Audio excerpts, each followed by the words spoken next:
दोस्तों आइए मैं आपको एक सुंदर सी कहानी सुनाऊं भैरवगढ़ी की। आपको पता होगा कि जो है गोरखाओं के द्वारा हम उत्तराखंडियों पर भी राज किया गया था। तो ये भैरवगढ़ी की कहानी सुनने से पहले आप लाइक कर दें, नहीं तो आप हमारे प्यार में खो जाने वाले और बह जाने वाले हो दोस्तों। तो दोस्तों शुरू करते हैं। भैरवगढ़ी मंदिर, जिसे लंगूरगढ़ी भी कहा जाता है, काल भैरव को समर्पित है। यह 1791 के बाद से सबसे मजबूत किला था। यह स्थान कोटद्वार शहर से लगभग 40 से 42 किलोमीटर दूर कीर्ति खाल में स्थित है। भैरवगढ़ी मंदिर शांतिपूर्ण और पवित्र स्थान है। पर्यटक भैरवगढ़ी मंदिर से पर्वत श्रृंखला देख सकते हैं। भैरवगढ़ी मंदिर तक पहुंचने के लिए निकटतम railway station Kotdwar railway station है और निकटतम हवाई अड्डा जौली ग्रांड हवाई अड्डा है। स्थानीय लोगों ने जुलाई से अगस्त के बीच भंडारे का आयोजन किया है। तो आप कभी भी जाएंगे इस माह में तो आपको भंडारा वहां पे मिलेगा। पानी की सुविधा है, दुकानें वहां पर हैं और सीढ़ी दुमानों में इतना बड़ा वो भी नहीं कि आप वहां पे पैदल कितना जाओगे। पैदल लगभग 2 से 3 किलोमीटर, लिखा तो 2 किलोमीटर है लेकिन लगभग 3 किलोमीटर लगता है। 1 से 1.5 घंटा आराम से आपको चढ़ने में लग जाएगा और आने में थोड़ा कम समय लग जाएगा दोस्तों। तो चलिए मैं संक्षिप्त में आपको बता दूं, भगवान शिव के 15 अवतारों में से एक नाम भैरव का भी आता है दोस्तों, और उसी भैरव रूप को समर्पित यह भैरवगढ़ी मंदिर लैंसडाउन से लगभग 17 किलोमीटर दूरी पर और गुमखाल से कम 4-6 किलोमीटर की दूरी पर स्थित कीर्ति खाल की पहाड़ी पर मौजूद है। कालनाथ भैरव को सभी चीजों काली पसंद होती है और इसीलिए भैरव के लिए मंडवे के आटे का प्रसाद बनाया जाता है, जिसे रोट कहते हैं। भैरवगढ़ी स्थित भैरव को गढ़वाल मंडल का रक्षक भी माना जाता है। भैरव के साधक और पुजारी आज भी भैरवगढ़ी चोटी पर जाकर सिद्धि प्राप्त करते हैं। 52 गढ़ों वाले गढ़वाल में एक गढ़ या भैरवगढ़ भी है, जिसका वास्तविक नाम लंगूरगढ़ है। लांगूल पर्वत पर मौजूद होने के कारण इसका नाम लंगूरगढ़ पड़ा। सन 1991 तक यह लंगूरगढ़ बहुत शक्तिशाली माना जाता था। इस गढ़ को जीतने के लिए 2 वर्षों तक गोरखाओं ने घेराबंदी की। 28 दिनों तक हमले किए, किंतु गोरखा पराजित हुए और लंगूरगढ़ से वापस चले गए। अजय होने के कारण इसका नाम अजयगढ़ भी है। इन गोरखाओं से एक थापा नाम के गोरखा ने भैरव की शक्ति से प्रभावित होकर वहां 40 किलो का ताम पत्र चढ़ाया था। भैरवगढ़ी में स्थित ये मंदिर भैरव की गुमटी पर बना है, जिसके बाहर बाईं ओर शक्ति कुंड है। समुद्र तल और 2750 मीटर की ऊंचाई पर यह धाम स्थित है। यहाँ यदि मौसम साफ हो तो यहाँ से हिमालय के दर्शन भी होते हैं दोस्तों।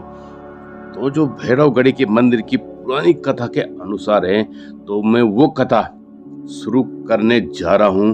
तो कहा जाता है कि भैरव बाबा पहले कुमाऊं में थे, लेकिन जब कुमाऊं पर गोरखाओं ने अपना पूर्ण अधिकार कर लिया तो उन्होंने वहां के लोगों पर अत्याचार करना शुरू कर दिया। वहां के लोग गोरखाओं के अत्याचार से परेशान होकर गढ़वाल की तरफ आने लगे।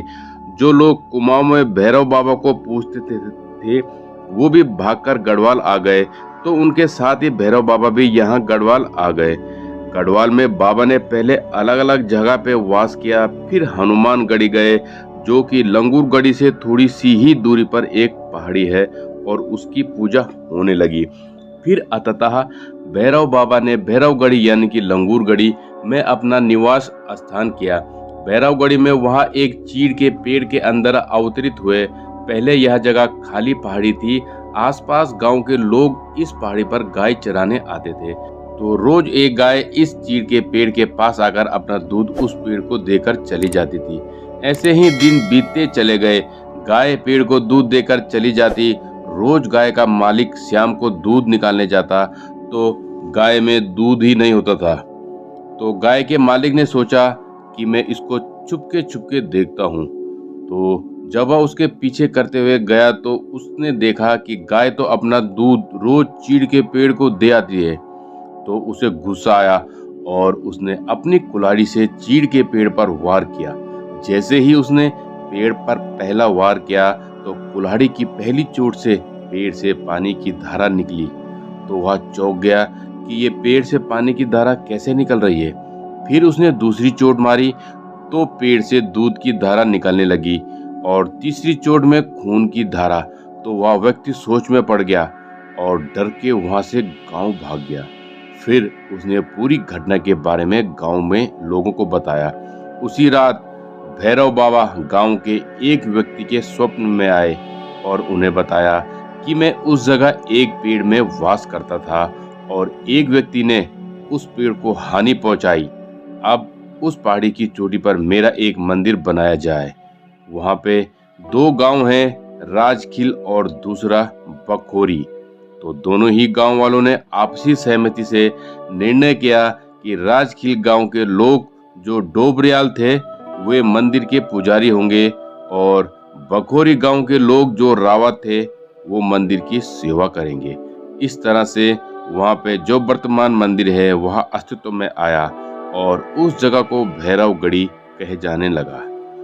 तो दोस्तों ये कहानी आपको कैसी लगी कमेंट करें, बताइए क्या मुझे और भी ऐसे ऐसे व्लॉग बनाने चाहिए कि नहीं बनाने चाहिए। तो आप भी मनोकामना लेकर यहाँ पर आइए और वो पूरी हो जाए तो फिर दोबारा जरूर आइएगा।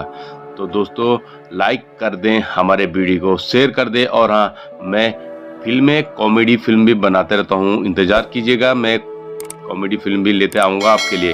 तो आप मजे लीजिएगा। मंदिर के रास्ते का बहुत ही मज़ा आया है हमें और तुम्हें भी ज़रूर आएगा दोस्तों।